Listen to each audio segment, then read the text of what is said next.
Aí o Estadão mantém a pressão ativa, traz aí a Operação Abafa do Cristiano Zanin, para não deixar que a CPI do Banco Master seja instalada na Câmara. Contexto até. O escândalo do Banco Master reúne ingredientes exorbitantes para justificar escrutínio rigoroso, fraudes bilionárias e uma teia de influências que atravessa Brasília.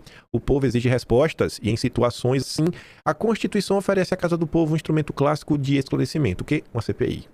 Ainda assim, a CPI do Master continua parada, e uma decisão do senhor Zanin contribuiu para mantê-la nesse limbo.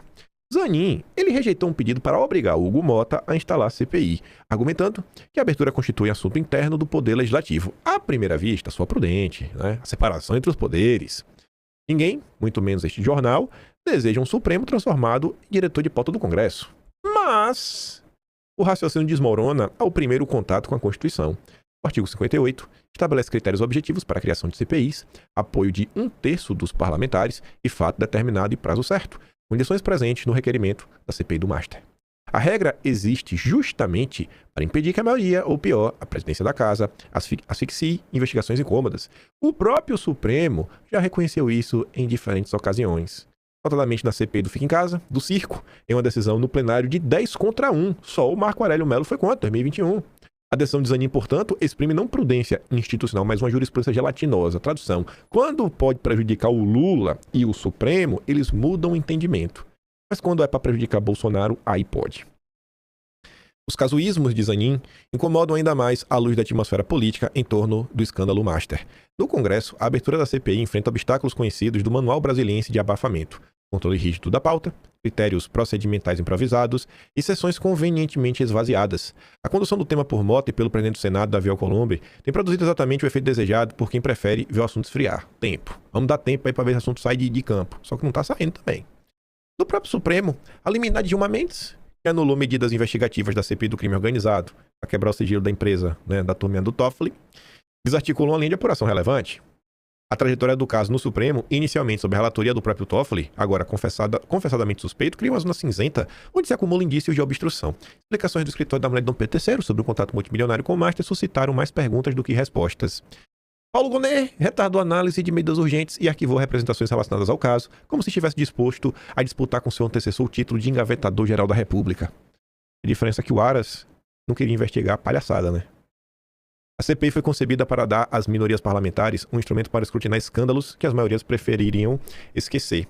Quando esse instrumento é retardado por manobras políticas, neutralizado por decisões judiciais ou cercado por explicações opacas, a mensagem transmitida ao país é de que, em Brasília, a investigação avança apenas até o ponto em que se torna inconveniente. Quando a imprensa quer, ela consegue fazer um juízo de valor. Aqui o juízo de valor ainda tá pouco. Ainda podia botar ainda mais o dedo na ferida e falar o que é que deveria acontecer. Aí começam as análises de cenário. Tem toda uma construçãozinha. Até Lula receber o recado e dar uma banana pro Supremo. Senão teremos treta boa esse ano. Mas começa aqui. Análise. Ala do Supremo desenfrear o pior clima da história da Corte. A Corte nem sempre teve 100% unida, já brigaram assim, por vários momentos. Ele diz que o clima nos bastidores atualmente, com a crise aí por causa do Toffoli e do Xandexon, é classificado nos bastidores da Corte como horrível e o pior da história. As duas descrições resumem relatos de integrantes do tribunal, assessores diretos de ministros e juízes ouvidos pela CNN ao longo da última semana. Nos últimos anos, o tribunal se acostumou a lidar com rachas internos, que até então, atingindo o ápice durante as investigações da Lava Jato. Na ocasião, havia uma divisão interna sobre os rumos que o Supremo deveria seguir perante as apurações, o que ficou simbolizado pela troca de acusações em 2018 entre os ministros Gilmar Mendes e Barroso no plenário da Corte. A crise, porém, naquela época, girava em torno do debate jurídico, os métodos da Lava Jato, pagado vai. Agora não. Agora, irmão, é citação aí de proximidade de ministro com alvos investigados, presos, podendo delatar. Fora o dinheiro envolvido, né? O Pedro Toffoli teve que se declarar suspeito para julgar questões relacionadas ao caso Master, após vir à tona a relação comercial de empresa do ministro e de sua família com fundos ligados ao Banco Master. No Pedro III, aí tem um contrato, né? Fora a mensagem, conseguiu bloquear. E aí ambos negam qualquer irregularidade. Diante do cenário, um ala da corte defende que o momento pede movimento de defesa dos magistrados, corporativismo, Supremo Futebol Clube. Essa ala, vocês imaginam quem são os integrantes? E eles defendem o Supremo Futebol Clube sob o argumento de que houve vazamentos seletivos e que não há conduta ilegal de nenhum dos dois. O outro lado, que é o lado do Fachin, do Mendonça, da Carmen Lúcia, do Fux, é o momento, porém contesta a relação dos dois com o Paquito e a avaliação é que as explicações dadas por ambos até o momento não são convincentes e que, caso não sejam complementadas, a crise só tende a aumentar. O impasse é visto como quase insuperável, o que fez azedar também as relações dentro do tribunal. Aí pega a situação do Bolsonaro, como o Bolsonaro tá, que pode piorar ainda mais o clima perante a corte, porque querem matar Bolsonaro. Aí a Dora Kramer faz um bem bolado disso, até por falar da questão do impeachment. O pessoal comentou muito aqui o texto dela ontem, né? Pegou a manchete. Impeachment seria a saída extrema para a crise de confiança do Supremo. Mas é uma saída. Ela garante que é uma saída, pelo menos. Pelo menos ela aceita essa saída. Aí diz que a crise de confiança que assola o Supremo traz à tona um fato. O saber jurídico não é suficiente para fazer frente às circunstâncias de natureza política, é o que se depende do desnorteio dos ministros na busca por uma porta de saída no labirinto em que eles se encontram. Divergem na leitura da cena, não se entendem sobre as razões da erosão de imagem, dividem-se na escolha das maneiras de reagir. A alguns parece que seja melhor apostar no espírito de corpo, na esperança de que o tempo de esquecimento deu seu jeito. Em outros prevalece a visão realista de que a solução reside na correção de condutas.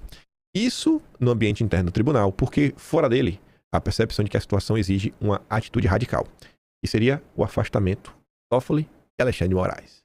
Se não for agora, por pedido voluntário de licença ou aposentadoria antecipada, acabará sendo pelo clamor pelo impeachment de ambos.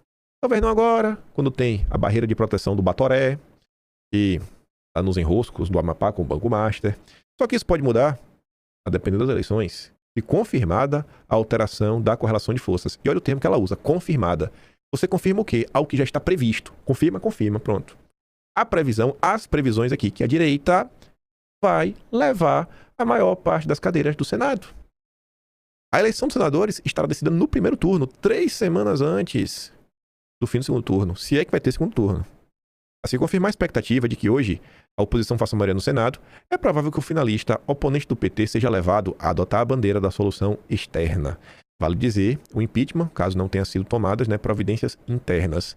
No início de fevereiro de 2027, essa maioria vai escolher o novo presidente do Senado, responsável por dar andamento a qualquer um dos inúmeros pedidos que impedimentos apresentados. Basta um para dar cumprimento àquela promessa de campanha. Aí que vem o recadinho pro Lula. Lula, ó, a gente te tirou da cadeia, rapaz, para você trabalhar para nós. Lula recebe alerta para baixar o tom e evitar confronto com o Supremo. Vai dar ruim para todo mundo. Lula fará um movimento para baixar a temperatura da crise que atinge o Supremo. Não sei se ele fará. Há divergências. A coluna apurou que Lula ouviu queixas e que petistas estariam estimulando a criação de uma CPI que tem como foco os ministros do Supremo. Lula foi alertado de que o governo terá mais a perder do que a ganhar se mantiver a estratégia de ser um ministro e marqueteiro sidônio. Já estão até mirando o alvo. E atacar o Master e, consequentemente, desgastar a corte. Segundo o integrante do governo, Lula fala o que pensa sem filtros. E isso tem consequências. Aí passa aqueles avisos. O Supremo tem inúmeros julgamentos, viu, Lula, do seu interesse. Tem bombas fiscais, viu? Veja que maravilhoso. É uma questão que deveria ser técnica. E que, inclusive, a turma da Faria Lima, do mercado financeiro, deveria cobrar uma decisão técnica. Mas não. A decisão do Supremo é política. Depende do Lula. Só vai impactar 234 bilhões do Caixa da União. Maravilhoso. E investigações que envolvem o Lulinha, viu? Ó, Lula. O Lulinha, viu? O recado foi claro. Esse confronto aí, Lula, não é bom pra ninguém. Mas eu acho que não vai colar. Porque o Lula entrega o próprio filho pelo poder. Aí você vê que é divergências. O governo busca o tom e o time pra responder sobre o desgaste supremo. Não vai ter blindagem não, velho. Lula vai entregar a cabeça de todo mundo aí. Porque o Lula é louco. Ele só pensa na reeleição. E acho que ele não consegue perceber que sem o Supremo, ele não tinha nem ganhado, em 2022. Aquela ajudinha básica. Fontes do Palácio do Planalto, ouvidas pela CNN, avaliam que o desgaste do Supremo diante do Master trouxe o tema da corrupção para o centro do debate eleitoral. E aí contaminou a imagem do governo. Um governo impecável. Não tinha uma mancha de corrupção, Mas há de você que vai falar do... o Juscelino que foi afastado. Cala a boca. Cala a boca. Cala a boca. Aquele episódio lá da Vaguinho. Cala a boca. Da editória. Mas e o Lupe? Cala a boca. E o escândalo do esconder dessas? Cala a boca. O governo tá impecável. Tá impecável. A corrupção só voltou agora com o Banco Master. A leitura é que Lula, em algum momento, terá que se posicionar, em relação ao Toffoli e Dom Pedro III. Já pensou o debate? Lula, você tá ao lado. Você é capacho do Dias Toffoli. do Alexandre de Moraes. Ia contar o que ambos fizeram. Eita, velho, eu quero ver o Lula falar alguma coisa. Mas bem que no debate ele até fala, né? Fala, que é eleição. Os caras vão entender que nesse momento tem que vencer a eleição. Mas a cobrança já tá rolando. E se ele não falar por hora, enquanto ele não fala, vai colando cada vez mais a imagem dele, né? E aí o desgaste já tá vindo na galope. O desafio agora é definir o tom e o timing, porque tem que tentar se descolar do Supremo. Uma posição dura demais, abriria uma crise com a corte. Em especial com Moraes, que é visto como aliado. As fontes lembram que Xandexon ele liderou os julgamentos dos atos antidemocráticos, né? Ele perseguiu os bolsonaristas para ajudar o Lula. E o Supremo também atuou para barrar a normalização da falta de transparência das emendas. No momento em que a direita bolsonarista se articula para eleger uma bancada anti-supremo no Senado, uma resposta dura demais jogaria água no moinho da oposição. O silêncio, contudo, não é uma opção. Aí vem o Sérgio Roxo. Essa já é de hoje. E por isso que eu acho que esse recado aí do Supremo não vai colar muito, não. Essa aqui é boa. Essa aqui tem uma parte dos bastidores que envolve Dom Pedro III. Essa parte é boa. Se liga. Depois de ter o Supremo, como parceiro e contraponto ao Congresso, ao longo dos 3 anos do terceiro mandato, Lula quer se desvincular do Supremo no escândalo do Banco Master. Auxiliares de Lula dizem em conversas reservadas que cabe a Dom Pedro III e a Toffoli se explicarem dos fatos levantados pela investigação e garantem que a gestão Lula não atuará para blindá-los. Que maravilhoso! O argumento dos governistas é que até o fim de Lula, Lulinha está sendo investigado, por causa do cara que é do INSS, por isso o Lula não teria como atuar para contra o trabalho da PF. Tradução, o Lula ele prefere entregar os FII tudo, só para ficar mais 4 anos no poder, passeando com a Janja. Apesar do desejo de integrantes do governo de se desvincularem do Supremo, não estão previstas até o momento manifestações públicas nesse sentido. Desejo de integrantes do governo de se desvincularem do Supremo, não estão previstas até o momento manifestações públicas nesse sentido. Tá esperando o tom e o time. Esses auxiliares de Lula reconhecem que por causa de todo o histórico gerado a partir de 8 de janeiro, Lula é associado pela população ao Supremo. Não é só por isso não, viu? E assim as denúncias contra os seus ministros acabam afetando a popularidade de Lula. Conforme noticiou Lauro Jardim, Lula vem reclamando de Dom Pedro III em conversas privadas, temendo que as críticas ao contrato do escritório da mulher dele respinguem no Lula. Nos últimos dias, porém, governistas chegaram a manifestar preocupação com a estratégia de afastamento, isso porque receberam recados de ministro da corte e que o Supremo está sendo atacado. Até ano passado, membros do primeiro escalão do governo Lula diziam que o Supremo havia se tornado um dos pilares da governabilidade do terceiro mandato de Lula. Em julho de 25, por exemplo, Xandexon decidiu manter a maior parte do decreto do governo que aumentou o IOF, que havia sido derrubado pelo Congresso. O Supremo decidiu a favor do governo, o principal impasse entre Lula e o Legislativo neste mandato. Encontros regulares. No começo do governo petista, foi acertado que Lula iria se reunir mensalmente com um grupo mais próximo do Supremo, ala política lulista autoritária. Depois das novas indicações, esse grupo passou a ser formado por Dom Pedro III, Gilmar Mendes, Flávio Dino e Zanin. A rotina do dia a dia não permitiu que os encontros fossem mensais, mas eles ocorreram de forma mais espaçada. As conversas não tinham um tema específico e fizemos discutir a conjuntura política. Conjuntura política, como vamos perseguir Bolsonaro, né? Conjuntura política. Ah, Jesus, velho. É muita cara de pau, não sei nem o que falar disso.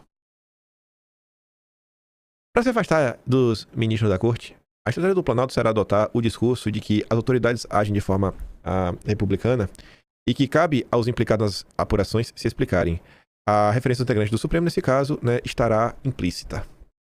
Há também uma diferença no tratamento dado a Toffoli e Dom Pedro III. Nem sob reserva, é a parte boa. Auxiliares de Lula criticam Moraes e dizem apenas que ele deve prestar esclarecimentos. Já o Toffoli senta a bolacha. Xandexon não. Deixa o Xandexon quieto. Mas o Toffoli a gente passa o trator. Fala aí, quem tem ou não tem medo? Ei, Maria. Quem tem medo, viu, Lula? Tá com medo de ser perseguido, né? Xandexon é implacável. Não quer nem saber, ele vai pra cima de qualquer um. O Lula lembra do período em Curitiba. Melhor ficar quieto aí. Os integrantes do governo prevêem que o escândalo ainda terá muitos desdobramentos que afetarão o ambiente político até a eleição. Para se desvincular disso, o governo aposta na propagação, tanto em manifestações do primeiro escalão, quanto com a imobilização do PT nas redes sociais, de que o escândalo teve origem no governo Bolsonaro, no BC do Roberto Campos Neto, que foi leniente. É tudo governo Bolsonaro. Eu não acho que essa estratégia do Lula vai colar. Aí o carequinha do Josias resolveu comentar aqui sobre a situação do Lula e sua turma. Escute só. É como que instalou um ventilador no centro da campanha eleitoral. E com a delação, ou a eventual delação do Daniel Porcaro ou de qualquer outro encrencado, esse ventilador vai ser acionado com muita volúpia. E nós estamos a 7 meses da eleição, menos de 7 meses da eleição. Isso sim tem potencial para interferir no processo eleitoral. O maior prejudicado com esse escândalo é o Lula, é a campanha do Lula, porque ele tem uma vinculação próxima com o Supremo Tribunal Federal. Próximo também é o Lula do ministro Alexandre de Moraes, tornou-se próximo, se reuniu algumas vezes com Alexandre de Moraes e com o grupo dele, Gilmar Mendes. O próprio Dias Toffoli foi recebido no final do ano passado pelo Lula no Palácio da Alvorada para discutir esse assunto do Master. Né? E quem está no governo, quando tem muito escândalo, tende a absorver os maiores impactos. Né? E de resto há no outro escândalo que corre em paralelo com esse, o escândalo do INSS, ao próprio filho do presidente sob investigação, né? o Lulinha. Não é uma cena que facilite a vida do Lula. Ao contrário, Fabíola, tende a complicar a campanha do presidente. É mesmo, é? Quem poderia imaginar, né? Esse Lula, viu? Rapaz. Qual é a fé pro Lula, né? Tá feio, vai perder.